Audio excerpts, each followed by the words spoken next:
तो आज हम करने वाले हैं दीर्घ उत्तरीय प्रश्न। और प्रश्न कौन सा है? प्रश्न है भारत के स्वतंत्रता संग्राम में क्रांतिकारी आंदोलनों की भूमिका का विश्लेषण कीजिए। वह क्लियर है? ठीक है। तो आंसर राइटिंग जो है ये बहुत सिंपल चीज़ है। आपको कुछ मुख्य मुख्य बातों का ध्यान रखना होता है। जैसे कि ये क्वेश्चन जो है दीर्घ उत्तरीय प्रश्न है, तो आपको ध्यान रखना है कि आपको 1 मिनट में आपको इस क्वेश्चन की करना है फॉर्मेटिंग मन में ही। कि जैसे ये क्वेश्चन लिख रहे हो आप, तो इसमें फॉर्मेटिंग होना चाहिए कि इस प्रश्न में कौन कौन से आयाम होना चाहिए। जैसे कि पहला आयाम होना चाहिए इसका परिचय, ठीक है। दूसरा होना चाहिए मेन बॉडी, और तीसरा जो आयाम आएगा वो आएगा निष्कर्ष। हुआ क्लियर? तो ये हो गई आपकी फॉर्मेटिंग, परिचय, मेन बॉडी, निष्कर्ष। अब परिचय में क्या होना चाहिए? तो ध्यान रखना, यहाँ पे बात चल रही है क्रांतिकारी की भूमिका। तो आपको बताना होगा कि क्रांतिकारी क्या है परिचय में, फिर बताना होगा कि क्रांतिकारी की विचारधारा क्या है, और भारत में क्रांतिकारी की शुरुआत कब हुई थी। तो आपने बता दिया है परिचय में क्रांतिकारी क्या है, क्रांतिकारी की विचारधारा क्या है, और क्रांतिकारी की शुरुआत कब हुई है भारत में।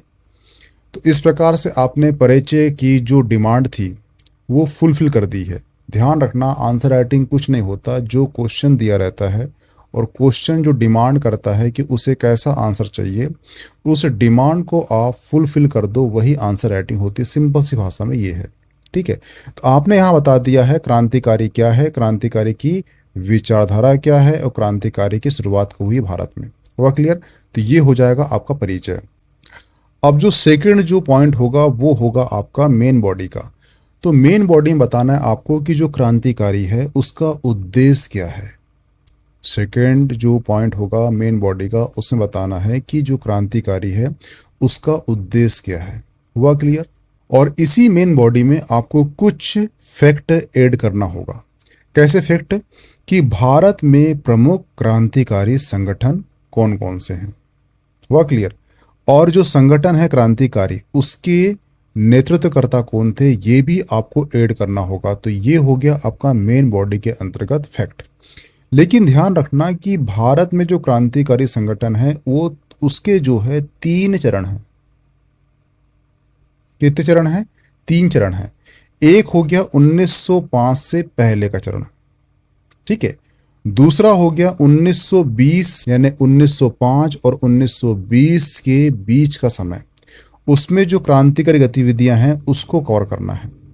उसके बाद जो है विदेश में जो क्रांतिकारी गतिविधियां हुई हैं उसको भी कवर करना है यहाँ पर। तो इस प्रकार से आपने क्रांतिकारी संगठन बता दिया, उसके बाद उसके जो नेतृत्व करता है वो बता दिया है, उसके बाद बता दिया है भारत में इसके बता दिया है चरण 1905 से पहले 1920 तक, और विदेश में क्रांतिकारी गतिविधियां, ठीक है।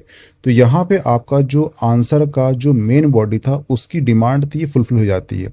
तो यहाँ बताना है आपको जो क्रांतिकारी जो आंदोलन हुए हैं इसका भारत में प्रभाव क्या हुआ है। तो आप बता दिया पहले परिचय, ठीक है, क्या है, विचारधारा क्या है, और इसके साथ ही शुरुआत कब हुई है। मेन बॉडी में इसका उद्देश्य, ठीक है, संगठन, उसके नेतृत्वकर्ता और उसके 3 चरण 1905, 1920 और विदेश में गतिविधियां क्रांतिकारी की। अब बताना है कि ये जो क्रांतिकारी गतिविधियां हुई है इसका भारत में क्या प्रभाव हुआ है, ठीक है। तो यहाँ पे आपको बताना है प्रभाव। तो प्रभाव या इम्पैक्ट, तो ध्यान रखना पहला पॉइंट है राष्ट्रीय चेतना को जगाया गया।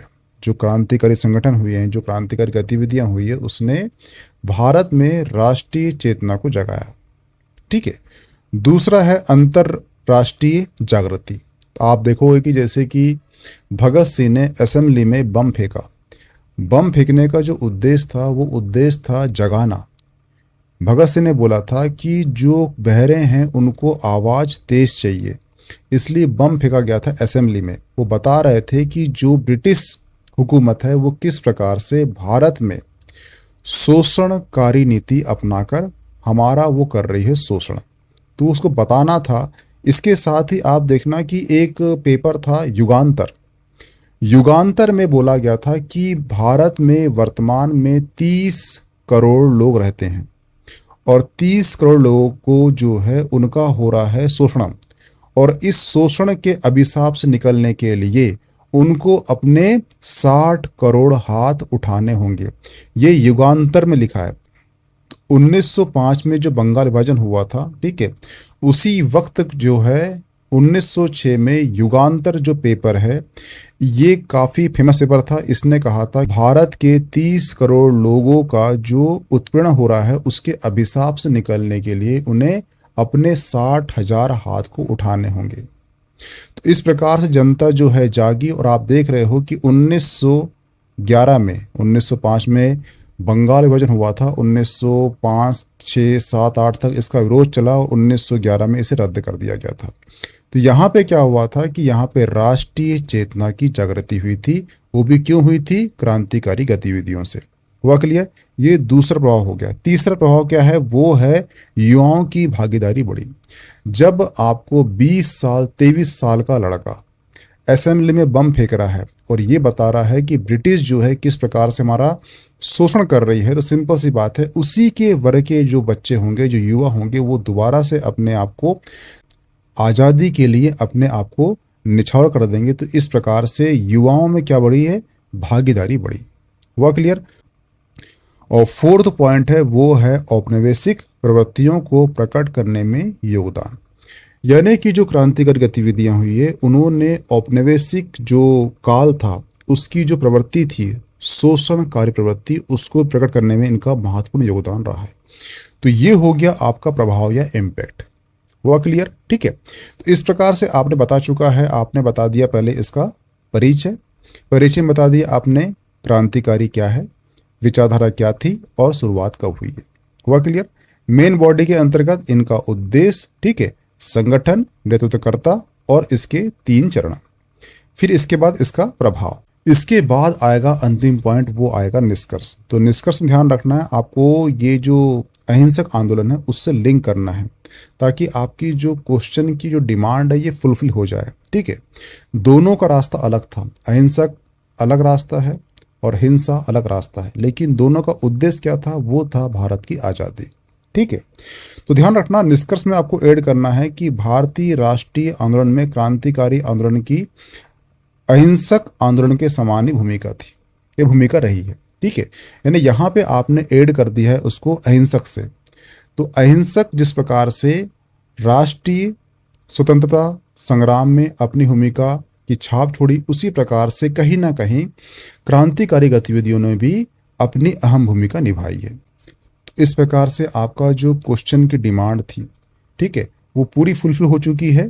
ठीक है, कोई भी आइडियल आंसर नहीं होता, लेकिन आप ध्यान रखना कि जब भी आप क्वेश्चन लिखते हो, वो 2 मार्कर हो, ठीक है, या फिर 7 हो या 10 हो, तो ध्यान रखना है आपको कि उसकी डिमांड को फुलफिल करना है। ठीक है, अगर ये कर दोगे आप तो जांचक लगाया है कि हाँ आपने पूरी डिमांड फुलफिल कर चुका है, तो आपको नंबरिंग अच्छी करेगा। मिलते हैं नेक्स्ट क्वेश्चन में। जो भी आपको लग रहा हो कि इस टॉपिक में आपको 2 मार्कर, ठीक है, 7, 10 चाहिए तो मुझे बता देना। ठीक है, मैं उसके जो क्वेश्चन ला दूंगा, तो आपको एक आंसर की फॉर्मेटिंग पता लग जाएगी कि एक आइडियल आंसर की फॉर्मेटिंग क्या होती है।